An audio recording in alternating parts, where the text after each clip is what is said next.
Aunty, নববর্ষ উপলক্ষে আমি আপনার জন্য একটা শাড়ি নিয়ে এসেছি। আমার না না না না করবেন না, এটা কিন্তু আপনাকে পড়তে হবে। ধরুন ধরুন। না বলার সাহস আমার নেই আহির। তুমি যা করেছো তাতে তোমার অধিকারটা কি করে কেড়ে নিই বলো তো?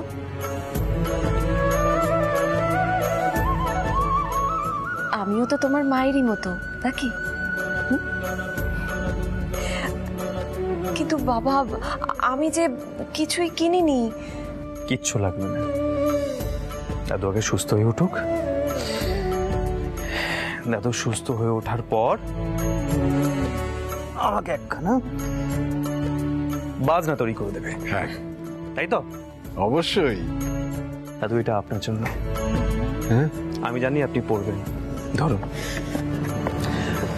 আর আন্টি, সানাইজুড়ি যাওয়ার ব্যবস্থা আমি করে দিচ্ছি, একদম চিন্তা করবেন না।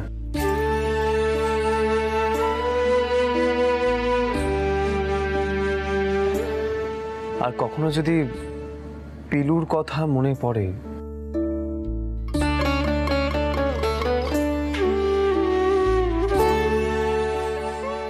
আমায় কিন্তু একবার আপনারা ফোন করবেন। আমি কিছু না কিছু ব্যবস্থা করে দেবো। দরকার পড়লে আমি ওকে নিয়ে সানাইজুড়ি চলে যাব।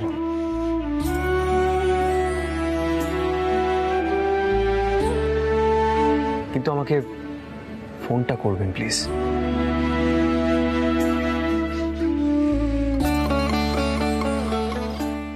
বেঁচে থাকো বাবা, বেঁচে থাকো, দীর্ঘজীবী হও।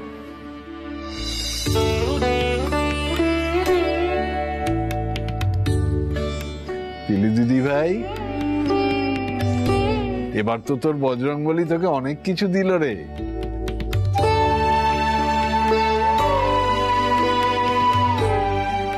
একবার জয় বজরংবলী বলবি না? জয় বজরং।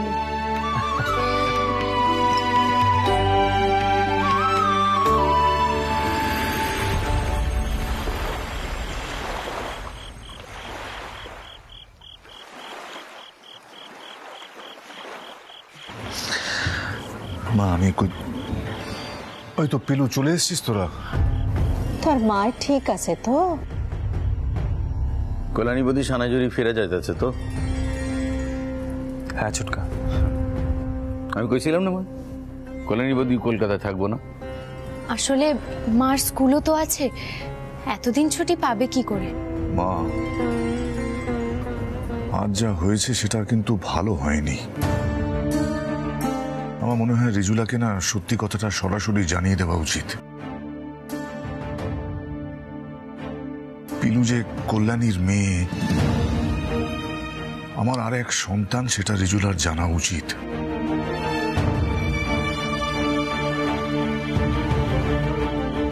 তুমি কি বলো মা? না, আমি কইতেছি কি যে দাদা, মা কইবার আগে আমি একখান কথা কইতেছি কি, তুমি এখন আর এই কথাগুলো কইও না বৌদিরা। নববর্ষের এই অনুষ্ঠানগুলো আছে তো, ওইগুলো কাটতে যাক, তারপর কইও।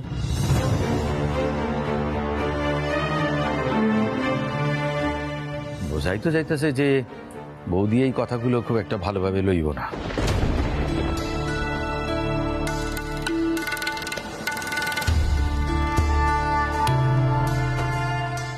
গুরুজি, মা পই পই করে বলে গেছে আমার জন্য যেন এই সংসারের কোনো ক্ষতি না হয়, কেউ যেন কষ্ট না পায়, এই সংসারটা যেন ভেঙে না যায়।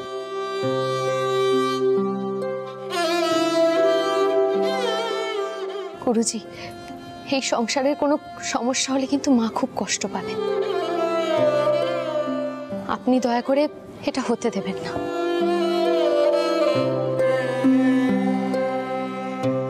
দেখ আহিস, দেখ তোর কেমন বউ হয়েছে, নিজের কথা ভাবে না, পরের সুখের কথা চিন্তা করে।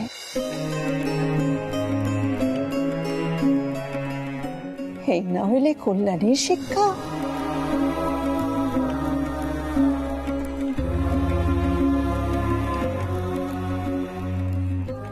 পিলু আয়, আমার কাছে আয় মা, আয় আয়।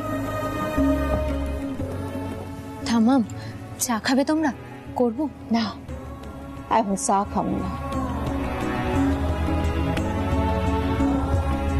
কি কইতেছিলাম জানিস তো উদয়, যখন আমরা নৈহাটিতেছিলাম তখন মনে হয়েছিল যেন এইরকমই জীবন হইব।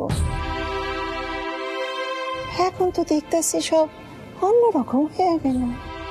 থামাম, এরকম কথা কেন বলছো তুমি? তুমি না সবসময় হই হই করো। থামাম, রঙ্গন দাদাকে ডাকি, পার্টি করবে? এইখান ঠিক কইছে, এই চিনতে পারছে আমার মাকে। হ্যাঁ মা, এই তোমার এনে দুঃখী দুঃখী আমার ভাল লাগে না একদম। আর একটা কাম করতো, হগলকে ডেকে লই যায়। হ্যাঁ, পিরু আজ আমাদের একখান ওই লোকগান শোনা কি? সেই ভালো। মায়ের তো আবার আমাদের গান পছন্দ না। পিলু তুই গা। আমি সবাইকে ডেকে নিয়ে আসছি। রাই, রঙ্গন, আমি দোতারাটা নিয়ে আসছি। মা, ও মা, তুমি তো কইতা যে কল্যাণী বৌদির যদি একখান খোঁজ পাওয়া যায়, তো সেই খোঁজ তো পাওয়ান গেল। কও তাহলে এইরকম করে আসো কেন? সব থেকে বড় কথা, পিলু যে আমাদের বাড়ির মেয়া, সেইটাও তো জানা গেল। হ্যাঁ, আমাদের রক্তের সম্পর্ক, আমাদের বংশের মাইয়া, তাহলে এত দুঃখ করো কেন? আর দেখো, সঠিক খবরের জন্য সঠিক সময়ের অপেক্ষা করতে হইব, কও তাই না? হ, তা তো বটেই।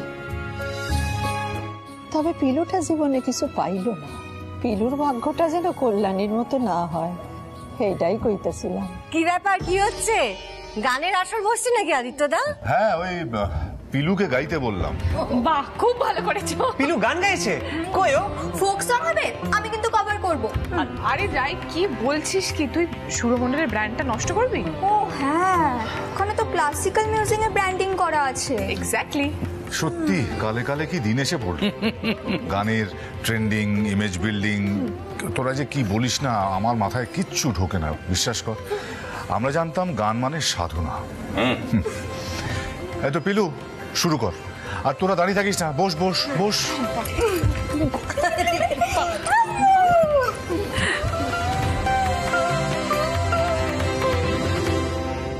শুরু কর।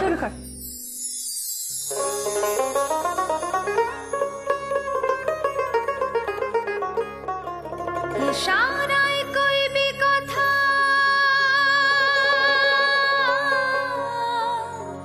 গোঠে মাঠে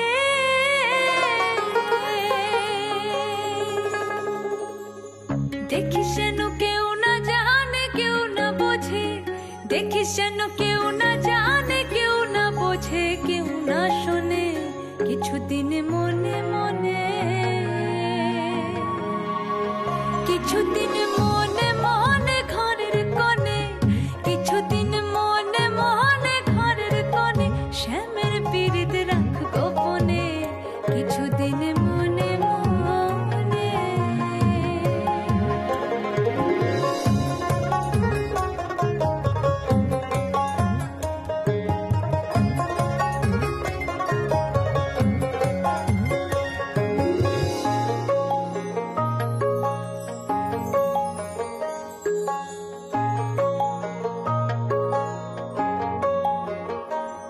ওরে শ্যামকে যখন পড়বে মনে, চাইবি কালো মেঘের পানে। ওরে শ্যামকে যখন পড়বে মনে, চাইবি কালো মেঘের পানে। আর রান্না শাহালে কাঁদবি বসে, রান্না শাহালে কাঁদবি বসে, ভিজে কাঠ দিয়ে উনুনে। কিছুদিন মনে মনে,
দারুণ দারুণ পিলু, দারুণ।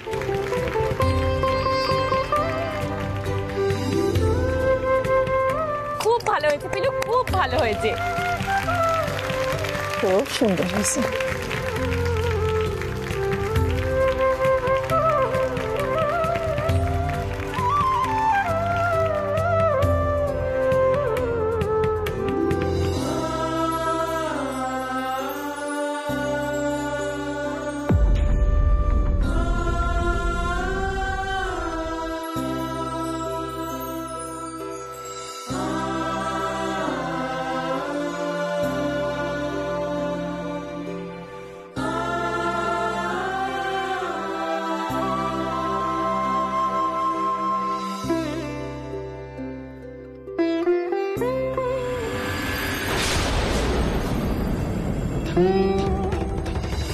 বাবা এটা কি করছে?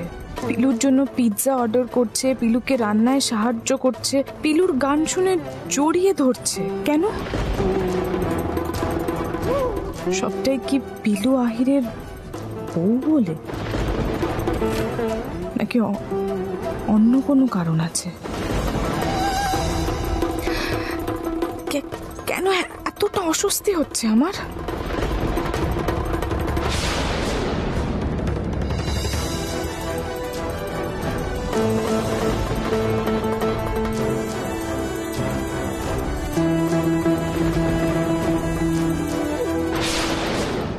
দেখ সোহিনী, আদিত্যদাকে দেখ।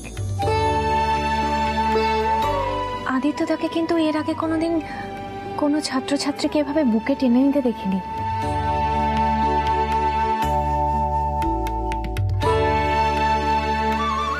অদ্ভুত না? পিলুটা না জাদু জানে, ওর গানে জাদু আছে, তাই না রে সোহিনী?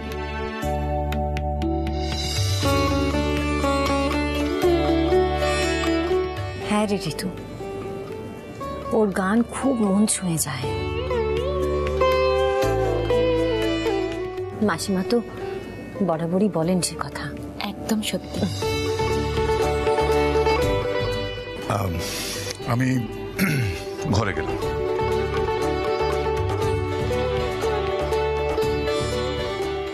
আইটা গুরুজির হঠাৎ করে কি হলো? আমি দেখছি এক্ষুনি। ওমা, ভিতরে চলো, ভিতরে গিয়ে বই। ঋতু কইতাছি কি, তুমি ওই চাটাগুলো একটু করো, মানে মাঝে মাঝে একটু নড়াচড়া করা ভালো শরীরের পক্ষে, মানে শরীর ভালো থাকে আর কি। ও, তুমি এই কথাটা আমাকে বললে? মানে আমি সারাদিন কিছু করি না তাই তো? ঋতু ঋতু গা পিত্তি জ্বলে যায় আমার ওর কথাগুলো শুনলে। তুই বুঝতে পারিস না সোহিনী? তোর আর উদয়দার কাণ্ড সারাক্ষণ। চল তো, চলো চল চল, আসুন মাসিমা আসুন। সাইরেন বাজছে, সাইরেন বাজছে গেছে, ট্রেন ছাইরা দিই। আস পিলু, সিরিয়াস কিছু হয়েছে কি? ঠাম্মামকেও দেখলাম কেমন চুপচাপ। না না সিঞ্জিনী দিদি, কি হবে, সবাই গান শুনছিল। বলছি তুমি এই এক দুদিন এখানে আসলে না যে? আসেনি তার কারণ বাবা এসেছেন কলকাতায় বাড়িতে, এখন কদিন এখানেই থাকবেন। এমনিতে বাবা দিল্লিতে পোস্টেড, তবে আমাদের বাড়ি কলকাতাতেই। বাবা এলে আমাকে একটু বাড়িতে থাকতে হয়। সিঞ্জিনী দি, আঙ্কেল এসেছেন? কই এই বাড়িতে এলেন না তো? আসবেন রাই, গুরুজির সঙ্গে দেখা করতে অবশ্যই আসবেন। শোনো না, আমি না একটা ভিডিও এডিট করছিলাম, করতে করতে চলে এসেছি। আমি যাই এডিটটা সেরে ফেলি, কেমন?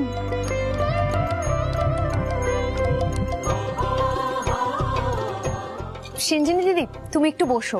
আর আদা চা খাবে তো? করে আনি? না পিলু, আজ আর বসবো না, বাড়ি ফিরতে হবে। আসলে বাবা চান, বাবার এক বন্ধুর ছেলে ক্লাসিক্যাল সিঙ্গার, বাবা চান আমি ওনার সঙ্গে ডিনারে যাই। কি? না না, হঠাৎ ডিনার কেন? পিলু, আজ আমি আসি। আজ বোধহয় গুরুজির শরীরটা ঠিক নেই। বাবা এসেছেন এই কথাটাই আমি গুরুজিকে বলতে এসেছিলাম, তুমি একটু বলে দিও, কেমন? আসি।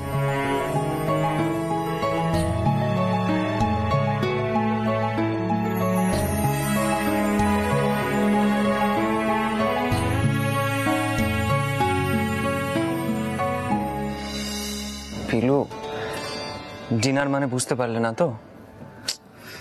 আমার মন বলছে আঙ্কেল নিশ্চয় সম্বন্ধ দেখছেন। আমার হয়ে গেল, আমার লাইফ শেষ। সম্বন্ধ? না না রঙ্গন দাদা, তুমি আর দেরি করো না, তুমি সিঞ্জিনী দিদিকে নিজের মনের কথাটা বলে দাও, বুঝলে? আমি কি করবো, আমি কিছু বুঝতে পারছি না পিলু। আচ্ছা তুমি বলো তো, আমি কি গান করে প্রপোজ করবো না প্রপোজ করে গান করবো? নাহলে তুই আহিরদাকে বলো না যে আমাকে একটা ক্লাসিক্যাল গান শিখিয়ে দিতে, নাহলে তুমি আমাকে একটা ফোক গান শিখিয়ে দাও। পিলু কিছু তো একটা হোক, আমি বুঝতে পারছি। রঙ্গন দাদা, আমি ওস্তাদজিকে বলবো। ওস্তাদজি বাইরে থেকে দেখতে যেমন, ভেতর থেকে দেখতে অতটাও রাগী নন। এই কদিনে এটুকু বুঝতে পেরেছি।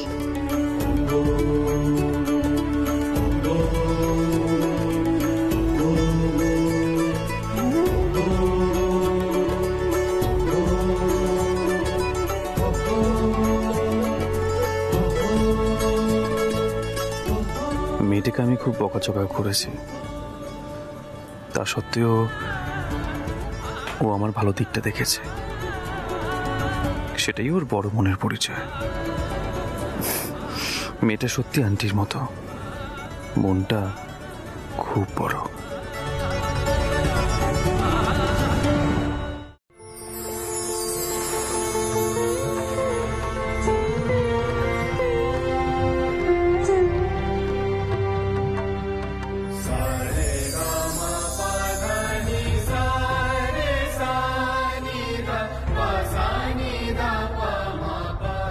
ওস্তাদজি খাবেন না? চলুন। পিলু,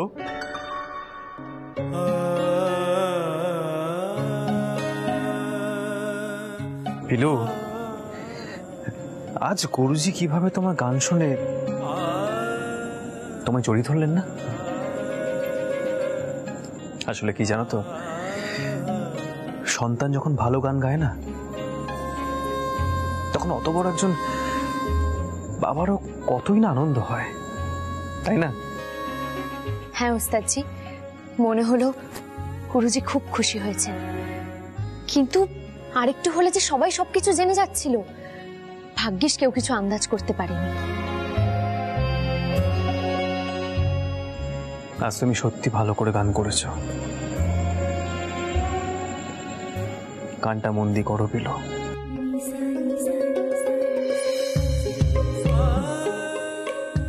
পিলু, তুমি গুরুজির মেয়ে। আমি চাই তোমার জন্য গুরুজির আরো গর্ব হোক, ওনার সম্মান আরো বাড়ুক। আপনি কিছু মনে না করলে একটা কথা জিজ্ঞেস করবো ওস্তাদজি? বলো না। আপনার নিজের বাবার কথা খুব মনে পড়ছে, তাই না?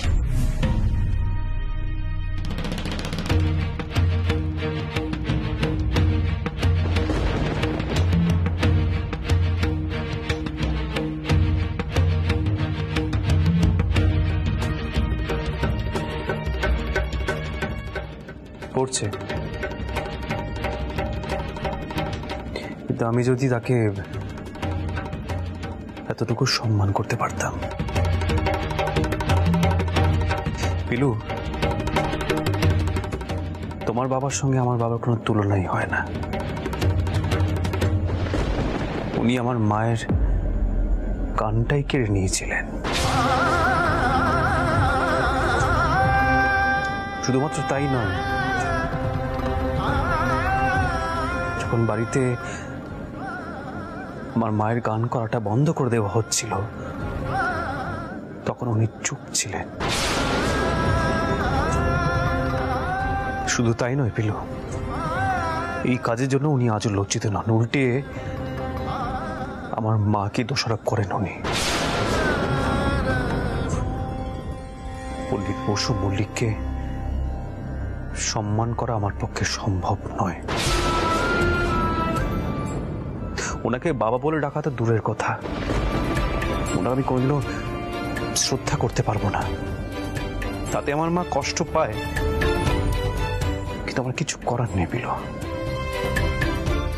এটা আমার পক্ষে কখনো সম্ভব নয়।